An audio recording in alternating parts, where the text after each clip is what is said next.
Everyone has experienced building a deck that looks perfect on paper, but then suffers loss after loss when you play it in real games. We play a lot of Commander, so we're here to analyze the hidden cause of this very common issue. I'm Mia, and I procrastinate way too much. I'm Beezy. I have a deep-rooted, subconscious phobia of bees. We're the Nitpicking Nerds, sponsored by Card Kingdom. There's no bees on the entire website. It's great. You'd think that choosing my name, Beezy, I would have picked a name without bees in it. But Card Kingdom's got it covered because you don't have to think about any of that. You can just buy the best singles and the best product and get them all shipped to your house in one order. Card Kingdom, pre-order there, get your normal product there, use our link, tell them we sent you. We'd appreciate that a lot. No bees. We're also sponsored by Dragon Shield, best sleeves in the multiverse. Good sleeves. If you use the code Nerds. at checkout, you can save 5% of your real money tax dollars on your entire order, which includes yellow sleeves if you like bees, or any other color if you hate bees. What about black sleeves? Yeah, those are also a 5% off But real you money can't tax buy dollars. them alternating. Yeah, he's going to get real I scared. get real scared of that. And we have a show coming up. It is a Whatnot show. It is coming up on 8/22. That is soon, August 22nd, 9 p.m. EST. Why am I telling you this? Because you can win stuff. We have the biggest thing we've ever given away. I can't even hold it. It's the Collector's Edition Tidus Final Fantasy X Counters Blitz Commander Precon. We're giving it away to one lucky winner. Come hang out, and it'll be fun. Also, thank you so much to our patrons. We really appreciate it. If you want to sign up, chat with us, and get your name on this screen right here, go check out our Patreon. Link in the description below. Like I said in the intro, we play Commander a lot, a fair bit. Some would say too much, but not me. So we see this problem a lot, and it's just, I think it's important to say that it's a universal problem because we've all been there. How many times have you walked up to a table and someone's like, I have this new deck, whether that's you or another person, and then they're like playing it, they can't close out the game, they're just like, oh, this looked awesome online, but I don't know why it's not playing right now. Yeah, we review a lot of decks, and one of the things that leads to someone wanting their deck reviewed is, hey, I thought I built this deck well, but then when I play it, it's not performing and I don't understand because I checked all the boxes. One of the things, especially like 5 years ago, it was the 10 ramp, 10 removal, 10 card draw. It's like, I did that. Where's my deck? My deck doesn't work. It's crazy because in 100 cards, even though you're like, okay, well, I need removal. Of course I need removal. I need ramp to get to my big threats. I need big threats to close out the game. There are so many little pivot points where you can just go and maybe that card isn't working with your deck because of just how many card selections they have in Magic. Yeah, but there's a lot of choices. Maybe choice overload is a factor. I know you're having this issue right now. Oh my God, Mendicant Core, I love that boy. He's amazing. Robot son. He's my robot son. But I'm having a hard time closing out games, and that's going to be elaborated on a little bit later. And there's another one that Wernog Bjorna, where you were also having some trouble. My Wernog and Bjorna deck, I built this a while ago, and it was a budget deck, but I don't think that really factors in. I built it, and it was this hyper artifact deck. It was a bunch of cheap stuff. It was spinning wheels as normal, maybe a little bit of graveyard stuff. I can't resist, but I just, for some reason, that is like my most embarrassing deck in terms of performance. I do track my win rate, and I don't remember what my exact thing was, but I feel like it was like 2-9 or something. It just could not win. It was going so poorly, and I just ended up scrapping it. I was just like, I can't salvage this. I feel like I'm so far off from what I need to be that I just killed the whole deck. Yeah, so there are a lot of little problems where if you don't solve them, your deck will kind of just fall on its face. And we are here to tell you why that might be happening. Needless to say, the two of us are no strangers to this problem, but we're going to go over what it actually is, try to break it down the best we can. We couldn't really think of a term for this, and so we're just going to call it vacuum deck building. And to explain that, that's going to be a video-long process, so stick around. We'll explain exactly what we mean by that. But I think it boils down to basically the boilerplate problem is it's good in theory, but it's not good in practice. It makes sense on paper, but then when you go to like experience it, it just falls flat. I feel like sometimes there's this big disconnect between actually playing a game and actually building it in somewhere like Moxfield. Not the ad. Stay tuned.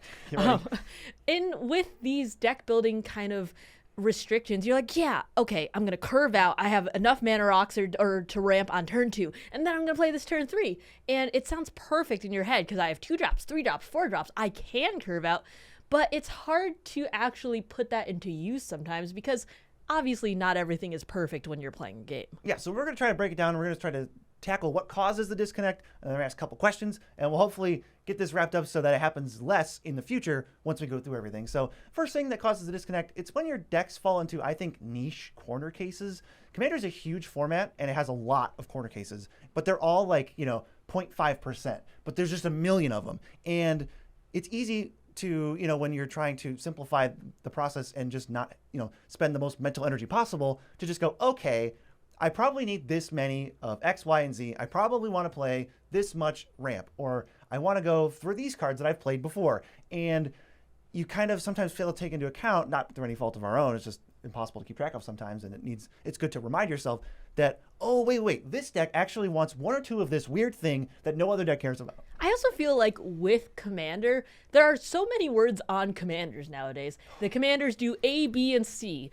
And it's very hard sometimes to put those all into a similar bucket. So sometimes people will focus a little bit of A, a little bit of B, a little bit of C, and then they are all just like, this is kind of a disconnected deck at that point. You know what? That's a great point, because people will look at an elf commander and they go, well, this is an elf commander. Yeah. But that elf commander might want like one or two other things, or it has a weird spot, or it fits weird in your curve. Oh my god, that reminds me. The first time I ever built Lathril, I had Underrealm Lich in there, and I had Nath of the Gilt Leaf. You and did.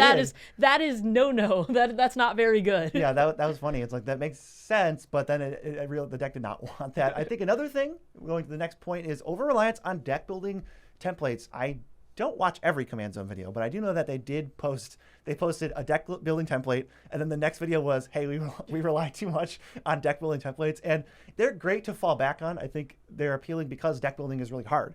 Some people don't enjoy deck building also as much as everybody else does. And it's nice to think that there's an easy way to sort of press a button that builds a deck for you.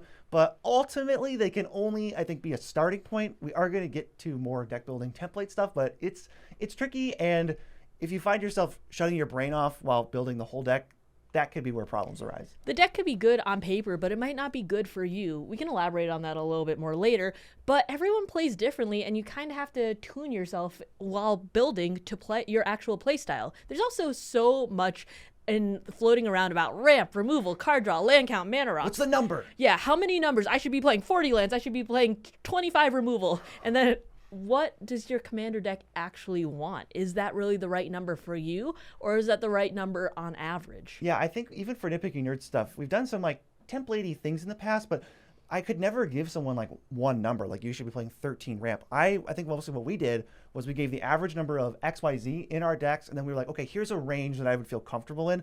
That's as close as I could get, honestly. And I think one other problem is forcing too many shoulds. Like, your deck should have this 10 mana rocks that cost 2. Your deck should be doing this, and you should be doing all of this things in a row. And now it's like, this is how you can end up building decks and go, wait, I have 60 slots filled already, and I haven't even touched synergy in my commander. Yeah, that is tough sometimes. You want to put in very new cards or very cool cards. You're like, this is my baby, but also, should you be putting that into that deck? I don't know. Just because online says it's a good card doesn't mean it is a good card in your deck. Exactly. So we got to chop these up. We got to break this into a few categories, address some key questions, and then help you minimize vacuum deck building in the future. I'm sure it can't go away forever, but we can nip it in the bud, circle back to this every so often and go, oh, wait, I don't want to fall into a trap and end up losing games that I could have won if I had focus on different things during deck building. So the first part we're going to talk about is your commander. That's where every deck starts, and it's important that we start there.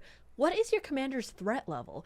How threatening is your commander? How do other people perceive your commander? Is it a big bad? Does it stay under the radar? Can you bring it back a lot? I feel like there are so many little niche corner cases where certain cards are really great in like one deck but won't be great in others. For instance, I have an Uro deck. You can kill Uro as many times as you want.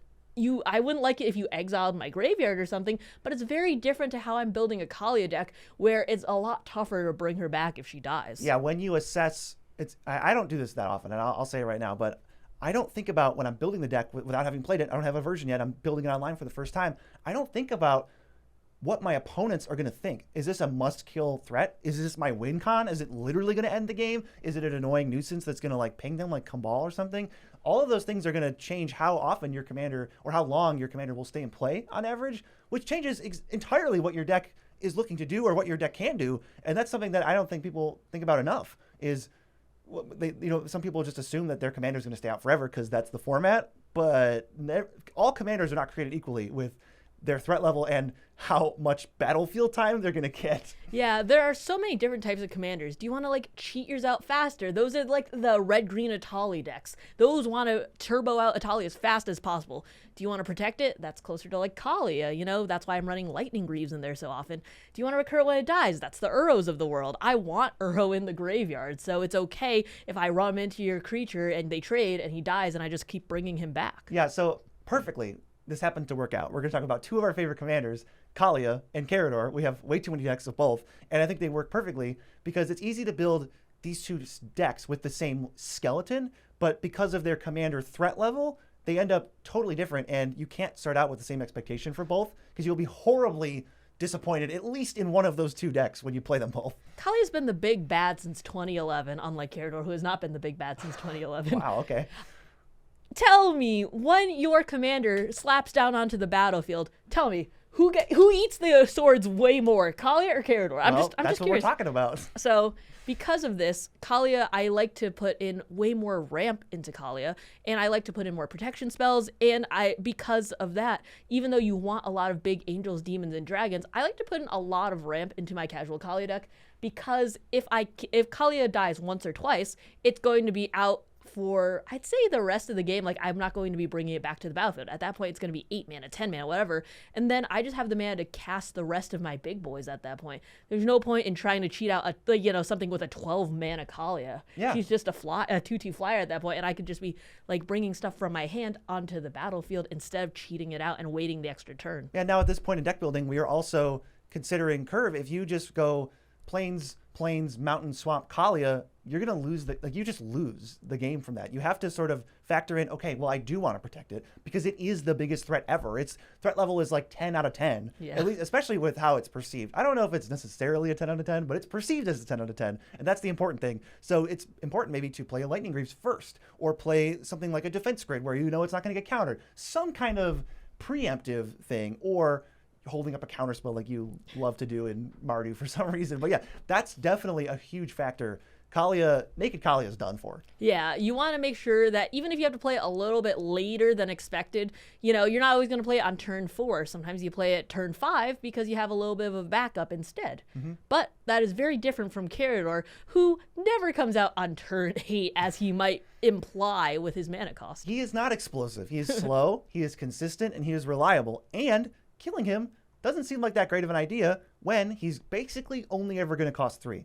There's different points of attack that you'd love to do against Carador, like Bajuka bugging me. That happens all the time. That sucks. But as far as Carador goes, his threat level's pretty low. He's going to stay in play longer than Kalia, for sure. And even if he dies, you can just get him out. I've had turns where I cast Carador pre-combat main, play something, go to combat, he dies, and then I just play him second main and then play something else. He's very cheap, very resilient, but the ceiling is low. Even if you have Carador out for the whole game, you're just casting one extra spell a turn. Carador is never eating removal spells, you know? And you can consider that when deck building. Yeah, so at that point, maybe you're not putting a Tamiyo Safekeeping into your Carador deck, because not only is it not a creature, also Carador's not really dying as often as you'd think. Yeah, and then partially with graveyard decks in general, maybe you have some kind of reanimation thing where you can reanimate him or animate dead him if he does die, and you don't feel like paying 3 mana, you want to pay 1 or 2 instead. Totally an option, but very important. Next up is the question, when are you playing your commander? There are many different points in which you should play many different commanders. I feel like the fallback that everyone likes to assume is, I just want to ramp out my commander. Every deck should be able to ramp out their commander. If my commander costs 6, I don't want to play it on turn 6. I want to play it on turn 4. And you make those curve considerations, which most of the time makes sense. But I think you should analyze when you actually need it, not just what's the earliest you can play it. What type of advantage does your commander get you? Sure, you could be playing a mono black deck, and yeah, you can throw Dark Writ in to ramp out your commander as fast as possible, but is that what your deck wants? Some decks do want stuff like that. Sylvala, for instance, I'm playing that deck, and I want Sylvala turn 2 every single time, even turn 1 if I can. So I'm putting in things like 1-drop dorks left and right. I want to get out that Llanowar Elves or that Fyndhorn Elves as quickly as possible so I can make more mana with Sylvala to power out bigger threats. Yeah, that deck says, when do I want to play my commander? Oh, as soon as possible, because it will ramp me into the actual late game stuff. And in your case with that deck, a lot of combos that are reliant on Sylvala or other creatures that make 4 or 5 mana just by tapping them. So that's super huge. That changes the entire structure of your deck. If you were going to play cultivates and farseeks or something in a normal green deck, you just cut all that crap for every 1-drop mana dork, every wild growth that's ever existed, and now you're powering out Selvala turn 2 most of the time. Unlike other decks where you have a Brutaclad deck, and it's not like you want Brutaclad out turn 6, you know? He doesn't do anything. Yeah, you want to make sure you have a mass of things to copy, a bunch of tokens to make sure the copy's like imprint on and all of that before you bring him out. He's closer to a finisher than anything else. And even if I could bring Brutaclad out on turn 2, I would not be. I straight up would not do that. I've seen somebody cheat out Brutaclad. They went Mana Vault turn 1, Brutaclad turn 3, and it was like, okay, cool. He makes the 2 mirror tokens, and then he just died to, you know, the first board wipe that somebody deployed. Maybe not even because of Brutaclad, because of something else. And I just went like, okay, but you didn't get anything out of it. You could have played a 6-drop that got you further ahead. For me, Brutaclad's almost always the last spell I play, or the last spell I want to play, because if he gets stopped, that's fine. But I'm trying to go Brutaclad, and I already have 6 Karnstructs and 5 Thopters, and now they're all going to be 2020s, and I'm going to try to just kill everybody outright. So it doesn't matter if I can ramp or not into Brutaclad. He's the last thing I'm doing. Also, speaking on ramp, I think it also depends on like what type of ramp that you're playing, and not just for your commander, for all of your other pieces of your deck. Some decks like Mana Vault can be great in decks where you're winning turns 1, 2, and 3, or if you have a lot of colorless stuff that you want to power out. I play a lot of decks with a lot of pips. Mana Vault is bad in basically every deck that I own. Because it doesn't actually add 3 mana. Yeah. A lot of your stuff is like 1 blue, white, black. And then how are you supposed to... Or like even in Selvala, at that case, it's 1 green, green, and I'm going to have trouble actually casting Selvala if I put in those fast manas, and I need things differently like Lotus Petal instead. Yeah, that's true. That's true. All things to consider. One other question to ask yourself is, am I relying too much on gold fishing? Now, Moxfield.com has a great gold fishing feature. The ad. And we don't have to cut to an ad because this section is the ad and it's the video. So you can't even skip it because then you just miss part of the video, which is pretty funny. So it's very convenient that we are sponsored by them and we use them all the time. But it's the goldfish feature on Moxfield or other deck building sites I've heard. I don't know. They don't exist. I've never heard of them. But you can ensure that you curve out. You can get the first couple turns and average out the first couple games or the first couple turns that you play on each one and figure out, oh, okay, can my deck play Queen Marchesa on turn 3? Do I have enough signets in there? And that's cool, but you can't always analyze, or you can't ever analyze what the board state looks like by turn X. So even though I said, oh, cool, I played Queen Marchesa on turn 3, or I played, I don't know, Galta Stampede Tyrant on turn 6, that doesn't tell me what the game looks like. It doesn't mean I'm winning. That means my deck maybe is built to do a thing, but it's not the whole picture. I also think that when you play you do goldfish like test runs and stuff, as you mentioned before, you say, cool, I can get out Galta Stampede Tyrant turn 6. That is awesome in terms of ramp. But if you don't have enough card draw by that point, do you have an empty hand? Are you like accounting for anything else on the board? Do you have protection for your creatures? Do you have interaction overall? It's very hard to judge that and imagine it when you're goldfishing. Sure, you can say I have enough signets to play it on turn 2 and get my commander out turn 3, but are you thinking about things like, okay, it's turn 2, it's turn 3.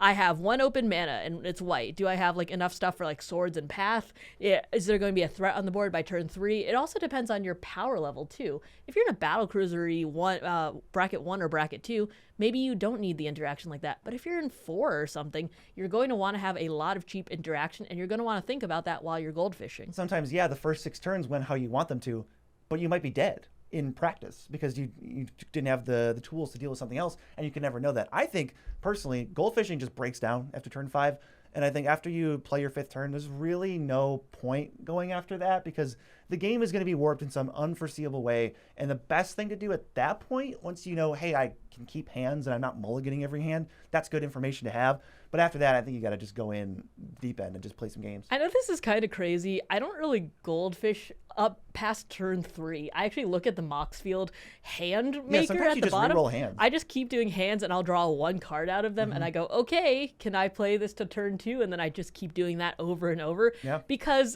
I've had games screwed up by turn 2 because someone's like, okay, Soul Ring, Arcane Signet, and I'm like, all right, well, that's cool. I couldn't have goldfished my way out of this one. Yeah, or you keep like a stereotypical hand and they're like Ristic Study. And you're like, okay, well, I'm not going to be running out all these signets back to back anymore. Like this, things can change in an instant. And combining Moxfield goldfishing with other points in this video, probably the best for optimal results. Yeah. And this motion with your hands. Another one that I was thinking about with this video is, can you adapt to a new strategy? This is kind of inspired by me because with Mendicant Core, I built it to be more Voltron. Now, as you guys may know, I'm a mid-range player.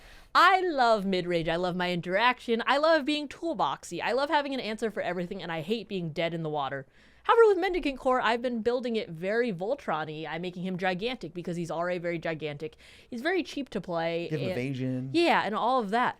But I don't really like playing that, and I feel like that is half the struggle with building this. Sure, this is a great deck on paper, but as someone who doesn't really want to play Voltron in my heart of hearts, I don't think this is a good deck for me. I am probably going to retool this deck into making it more of a mid-range deck because not only will I get more wins from that because I actually enjoy playing mid-range and I am good at playing mid-range, I just, I'm having more fun with it too, and it will make me want to like mess around with this deck, make better changes instead of just shelving it because I don't like that strategy to begin with. It's not even necessarily just the strategy that's part of it, but it's also like how the game plays out. You like to sit back and sort of take in information, but when you're the Voltron deck, it's like, I'm hitting you for 7, it's turn 4, I am so in the public eye right now, and that is like not for everybody. I love doing that. I love just being annoying on turn 3. Like that's all I do is I'm always the first player to do something, and some of the time I'm taken out horribly. And first player to die most of the time too. The number of I'm either first or last. Yes. I think that's like 90% of my finishes are either 4th place or 1st place. There are very few times where you come in second. No, it just never happens. It just doesn't happen. You take me out first, or somehow I go off and I do the thing. But I think that is another factor in addition to archetypal differences. Like Planeswalkers is different than counters, but they also play different socially. Something to consider as well, where you see perfect deck on paper, but then I don't like it when I play it. Yeah, because if I want to hang back and do a lot of interaction and just kind of point fingers at Beezy and go, Beezy the threat, I think that's very hard to do when I'm swinging at you for 20 on turn 6 or something. Oh, I just had this too. I have had an Oscar deck for a long time, and that deck took years to get to the point where it was a coherent deck that I could play and win games with consistently. When I built it, I was like, oh, I don't really like Dimir. I think it's like kind of boring and kind of mean. And I was just refusing to lean in to what Oscar is, which is just a complete degenerate. He's an absolute monster. And once I went, oh, okay, this $50 Oscar deck, take it apart. And then I ended up building, let's just build the strongest Oscar deck I can within reason. And I did that, and I was like, wait, the deck is so much more fun. I was pulling punches on my win cons. I switched them out to things that are just not that fun to play against, knowing I'm only going to pull this out in higher power. Well, that's all agreed upon anyway beforehand. And I have so much more fun with it, and the deck wins more. It's just perfect. I was just not aligning what the deck's supposed to be with my own, my own opinions and ooh, that's icky, were clashing with what the deck needed to be. And once I just gave up that, the deck was better, and I had more fun. Dude, I feel the same way. I don't know if you were there before I, retoyed around with Atraxa. I had an Atraxa deck. I still have an Atraxa deck. I shouldn't say had. Infect. And Infect is another one where the spotlight's on you. And I had that deck be a little bit slower. I was playing a lot of the 5 mana, 4 mana, 3 mana poison dealers, and I didn't win very much with that deck because one Atraxa is very scary. Whatever, I can deal with that. And I like playing poison, but you got to get on the board very early. By turn 3, they're going to have something to block your little 1/1 that will, actually give them the first poison. You want to get down as many poison dealers as possible on turns 1 and 2 so you can actually put those first counters on and then proliferate them. But when I was playing these 3, 4, and 5s, I was pulling punches. The games were a lot slower. I wasn't winning because I was refusing to lean into how aggressive poison really is. What poison needs, and I think we've worked on this for a while now, and I think we both arrived at this. I think poison, just forget everything that costs more than 4.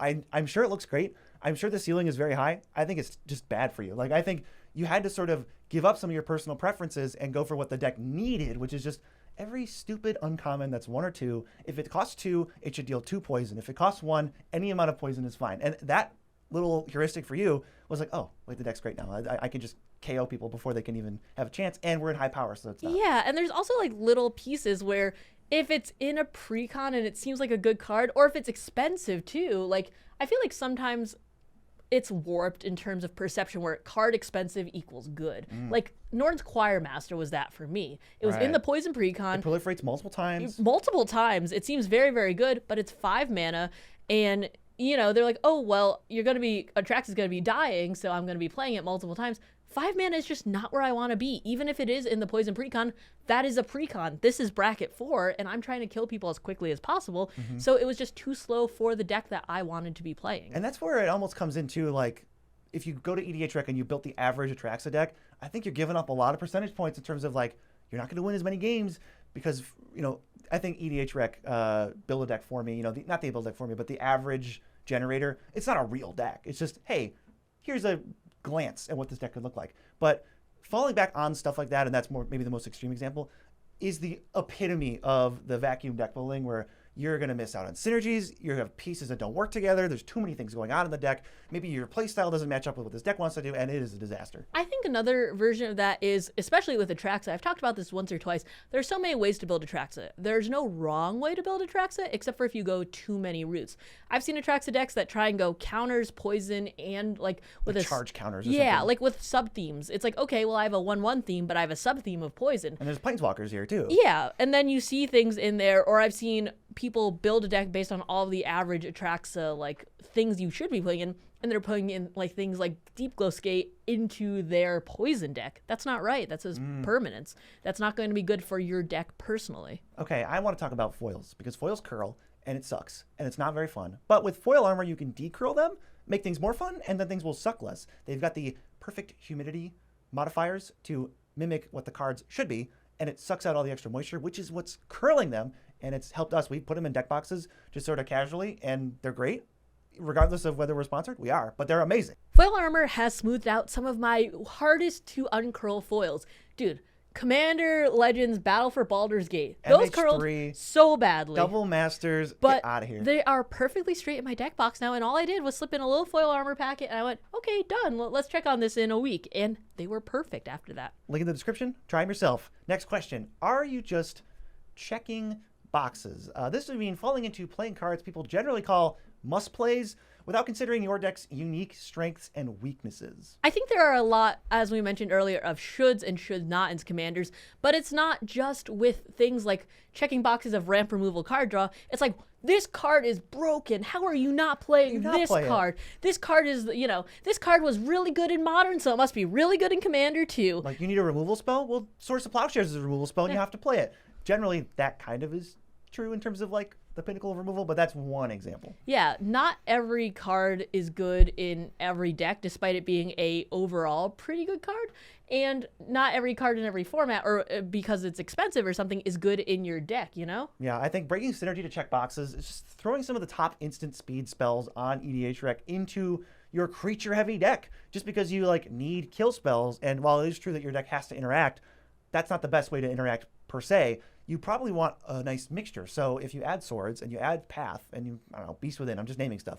Cool, you've got a few, but now since you're a creature-heavy deck that wants to play 50 creatures, if you throw in too many instants, you're going to end up with 35, and you're going to go, what's happening? Why isn't this deck working? All of my anthems are not as good as I thought they'd be. Well, it's because you shortcut and you tried to check boxes of removal without sifting a little deeper, maybe through Scryfall, through EDH Rec, whatever, to find creature spells that are also removal spells that are less, they're not legacy cards, but when you spend a couple extra mana on them, you gain a lot of synergy and helps your deck snowball. You see things like this with, let's go back to Carador again. Oh, please. We love things like a Cursed Marauder in Carador, or Troops and all of that, because they're all creatures that you can recur, you can sack, you can bring them back. That's what Carador wants to do.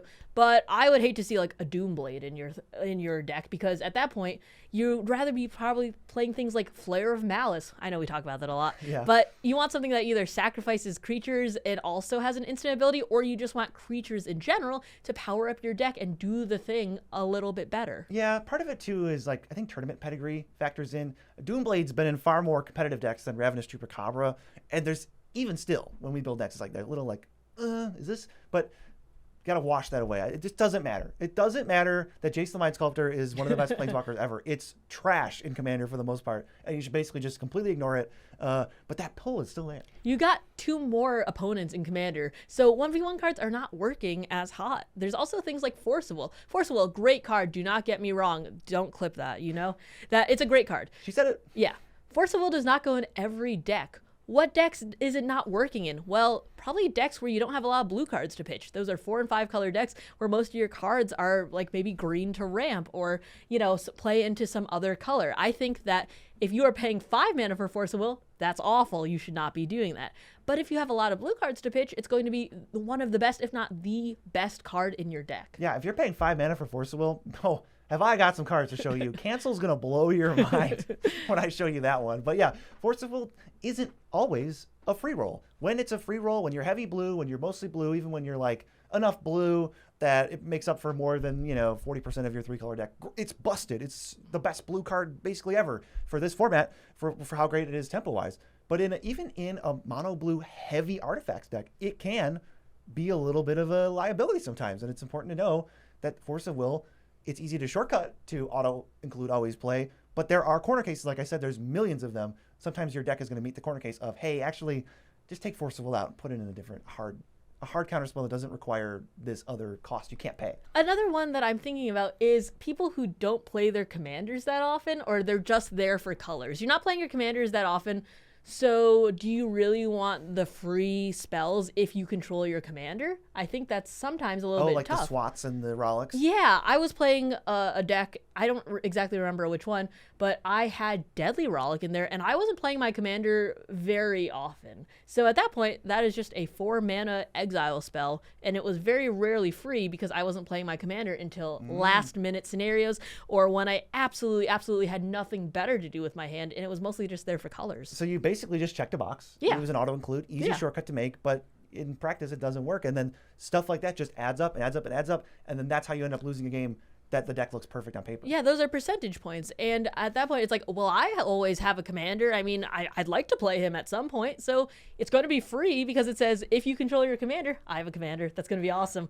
But it often was not free. And that kind of hurt me in the long run if you put too many of those in your deck. Yeah, that can also be true of stuff like Kalia, where if you don't analyze the threat level properly, Kalia's not going to be in play for that long, I don't think. You're going to get it. You're going to get one swing in, right? That feels good. Cheat out your thing. That's cool. But she's probably going to die before you get like 3 swings with her. And so your Rollick window is a lot shorter. Maybe you still want it, maybe not. One other fun thing is be a holdout from the fallacy video. Shout out to the OGs who know that. We did a fallacy short, and I like the fallacy of composition. I think it's a fun one. It is assuming what's true of the parts is true of the whole, I believe. And it's basically in Magic that just translates to, one example is, my deck is all good cards. Therefore, my deck is good. And it's crazy. We've had friends build decks. We've had friends show up. We're like, oh my God, you just built a new deck. That's cool. I can't wait to play against it. Can I see what it is so we know how to match the power level? They hand it to me, and I'm like, whoa. There's like 9 game changers in here. Yeah. This looks like it could beat up on some CEDH decks maybe. There's a lot of powerful things. The win con is so good. And then it plays, and I feel like a bully because they get destroyed. And I think, like, what happened?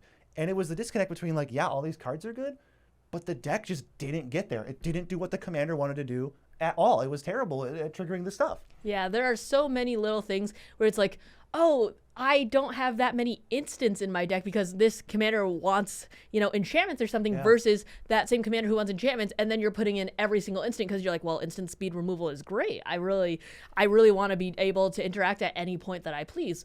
Maybe the commander just doesn't really want the good things that you're talking about. You know what I mean? Yeah, so it's good not to assume what is true of the parts is true of the whole. Good old fallacy of composition. I want to give some examples, though, of some of these box-checking cards, things that you can look out for that is maybe more of a shorthand, where I'll say the card name and you go, okay, wait, that's a card people check boxes with a lot.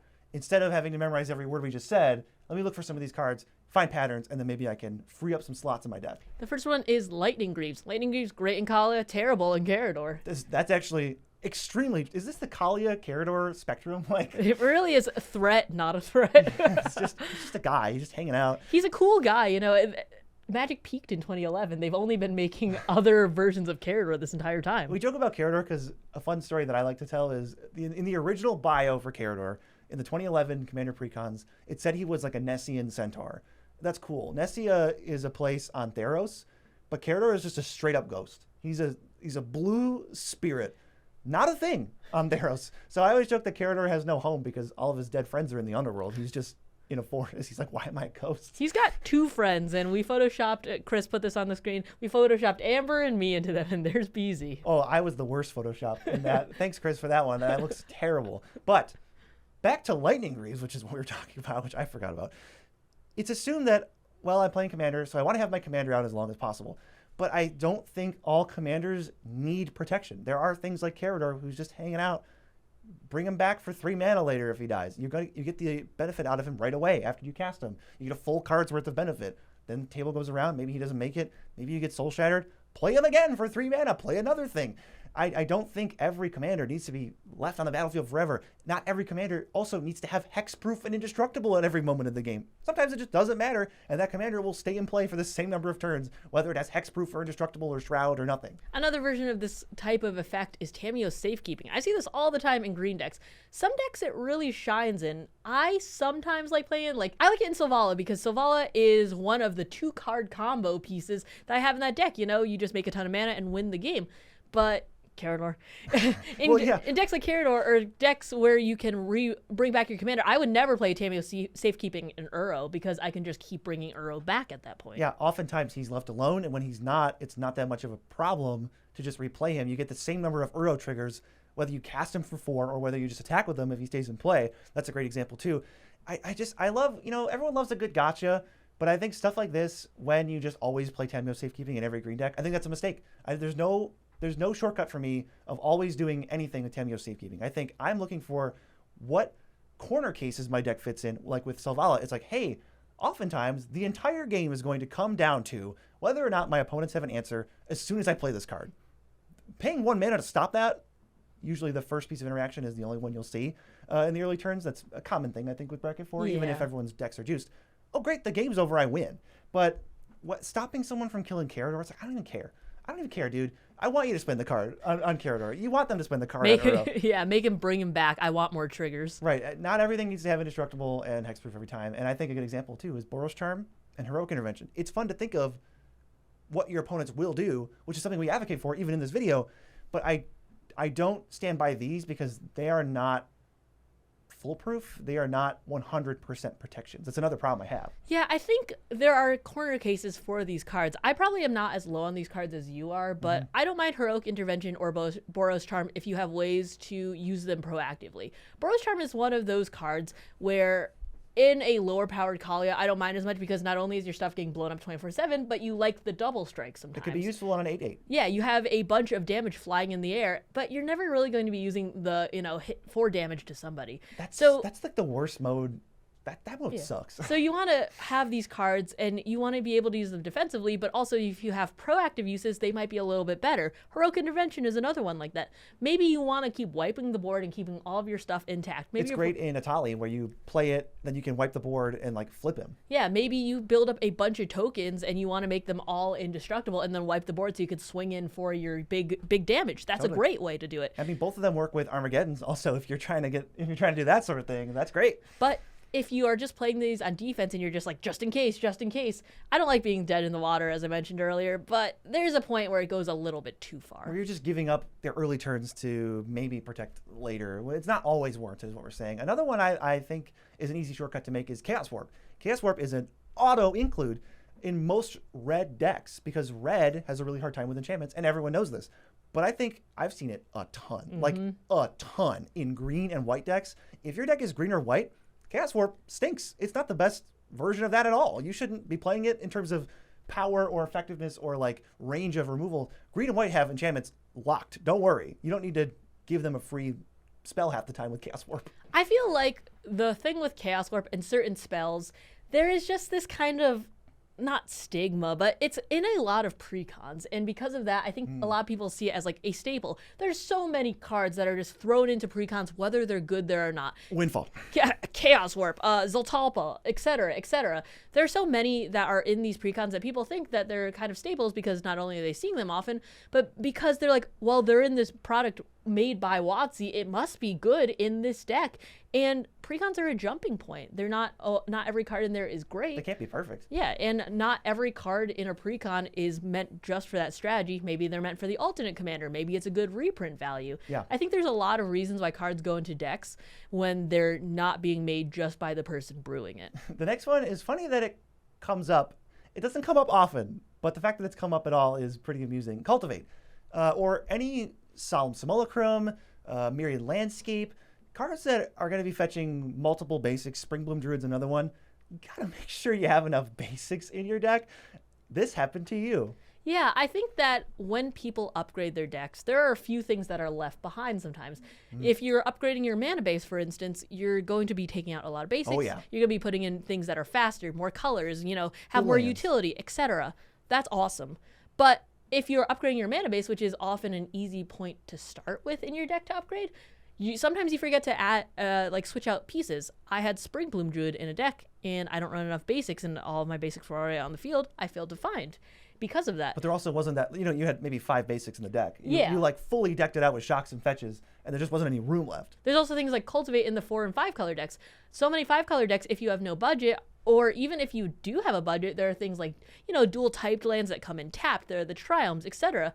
Nowadays, you don't really need to be playing a ton of basics in these 5 color decks. So if you are kind of tricking out your land base and stuff, make sure to cut the cards that are not suited for your power level at the time that you're playing it. Yeah, where it just doesn't match up. There's definitely a mana base for 5 colors that leans more heavily on basics, and Cultivate's great in there. But there, I think, are plenty that don't. And sometimes you just get caught. You're just like, well, Fail to find. I'll get 1 forest with my Cultivate. This is great. I'm so happy. I feel like I fail to find a lot in the late game where, I'm so greedy on basics, and then I'll just go for a fetch, and I just, a Nature's Lore, and I just don't find it. So I think I'm giving up percentage points. I maybe even need more. Maybe. I probably just need 1 or 2 more. We're rubber banding too hard with oh my god, there's so many cool dual lands and so many utility lands. Oh, I forgot to eat my vegetables. I think at this point, I am just not including a lot of the cards that say find a basic. I'm not playing Sad Robot that often anymore, except for my lower power decks. Off, decks. Honestly. I'm not playing things. I don't play Cultivate in any of my decks. I'm not playing Myriad Landscape in most of my decks to begin with, and except for the super budget ones, Mahadi might have it. But other than that, I think that my deck style is just adapting to not be playing these cards, not just because I'm failing to find, but because I am not playing as many basics. And if you are these cards could be good in a lot of decks, but they might not be good in yours. Yeah, a lot of this comes down to finding the corner cases that your deck is involved with, asking these questions, coming at it from the perspective of your opponents, mixing all of this together.